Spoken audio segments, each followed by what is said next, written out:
This is a 2004 Buick LeSabre. It came in here to have 4 new tires put on it. Check this out though.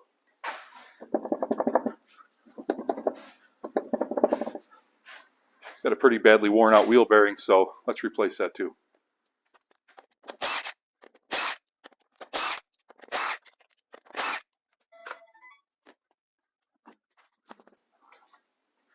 The axle nut on this is a 34 millimeter.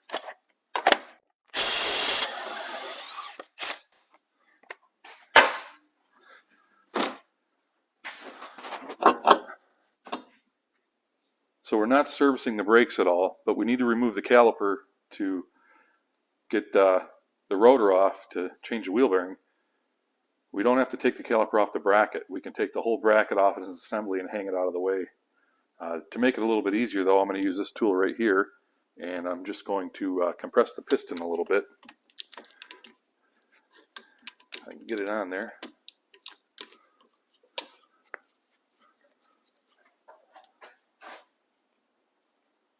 And the reason why I'm pressing the piston in is there's a bit of a ridge on the top of this brake rotor. When we go to slide that back on, it makes it easier to get it on. And that should be enough.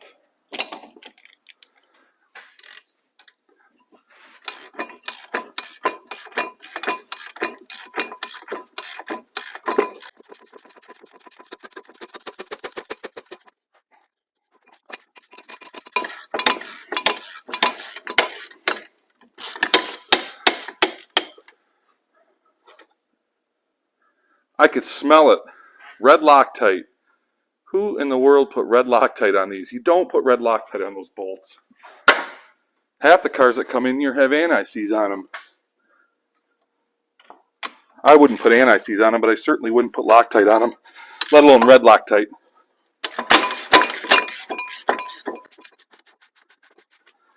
I'll get 100 people in the comments saying you have to put Loctite on them.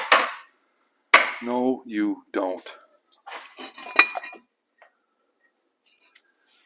I'm going to hang the caliper up out of the way, slide the brake rotor off.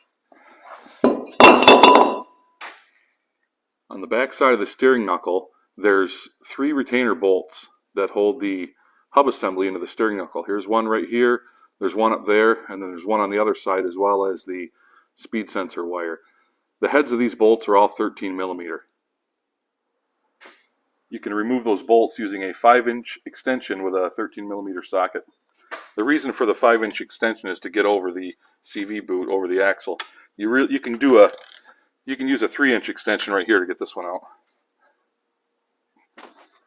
Guess it would help if I went the right way.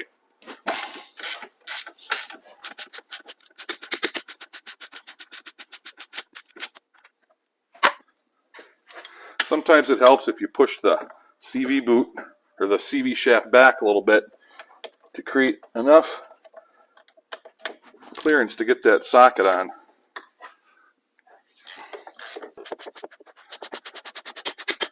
Kind of weird how loose these bolts were, but yet whoever worked on this used Loctite on those other bolts. But these ones were barely hand tight.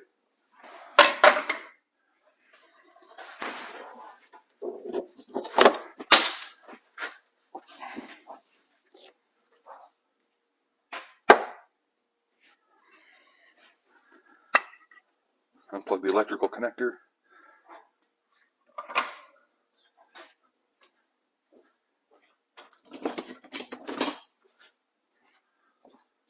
Take a pair of pliers and squeeze these little tangs together, and it'll come right out of this. This is the back side of the electrical connector. That's part of the ABS wire coming off the bearing.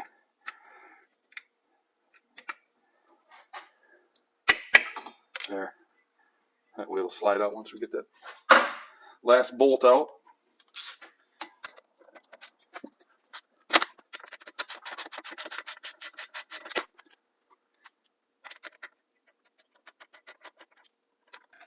There's last bolt.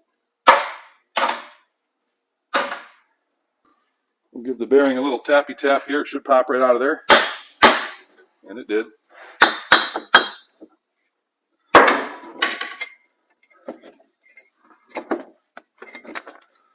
Push that wire through. I'm just pushing with my thumb on the end of the axle shaft, pushing it in to make enough room for the wiring connector to slide through there. There we go. It's very important to clean the mating surface of the steering knuckle and the wheel bearing. Clean all this corrosion off so that the bearing sits true on there. That way it won't throw the alignment off, and you also, I mean, if you left this corrosion on here, you run the risk of your bearing coming loose later. Good idea to run a wire wheel around the inside of the mating surface as well.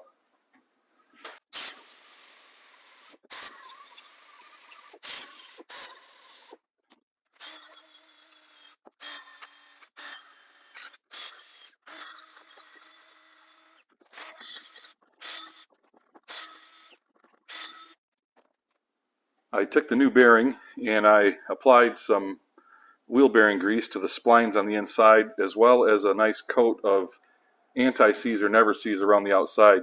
You can apply it to here as well, but you're going to get it all over yourself when you're feeding the wire through there. So we got to remember that the speed sensor sat on that little bracket the wire did, so we want to make sure that we put it in this orientation here along with our plate. So we'll set the plate right on there. Put that up there and reach in with your thumb, push that axle off to the side, create just enough room for that connector to fall through, and wiggle it all together.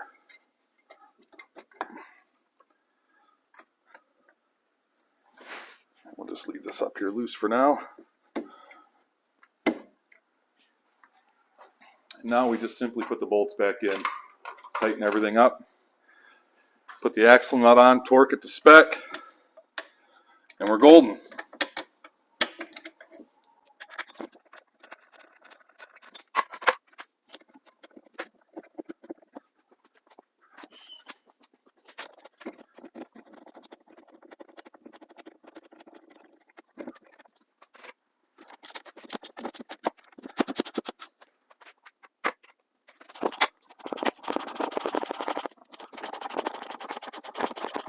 I'm not going to tighten them down because I don't have the third bolt started. Sometimes if you tighten them down, it'll be just off, just enough to where it'll give you a hard time getting that bolt started. It's a great idea to start all the bolts, run them in a little bit before you start torquing them down.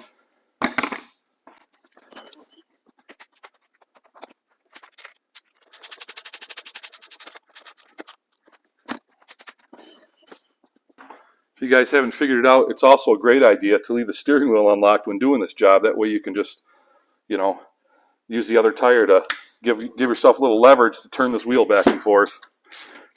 Or if you're doing it on the ground, just leave the window down and you can reach in and crank the steering wheel.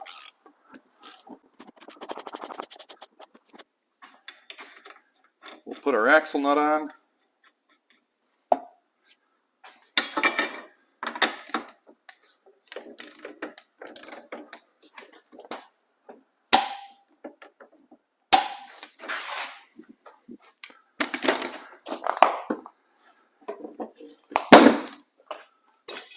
Of the whole job, that's the only thing you really need to use a torque wrench on if you've done this job 1,000 times.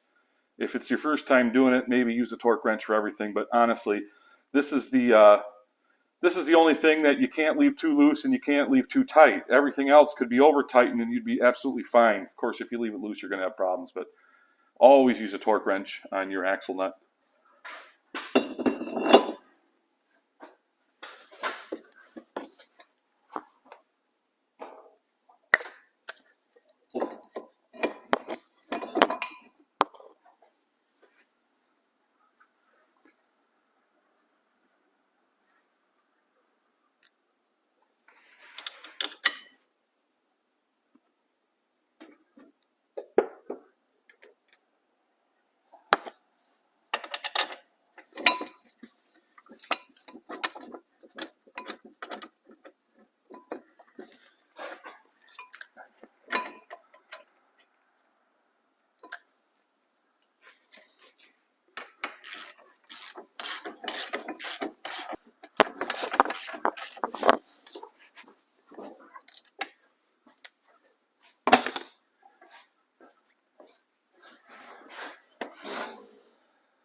Okay, everything's done with the exception of this right here, so I'm going to plug this thing in. This thing, our ABS wheel speed sensor, and then I'm going to put the wire on the clip.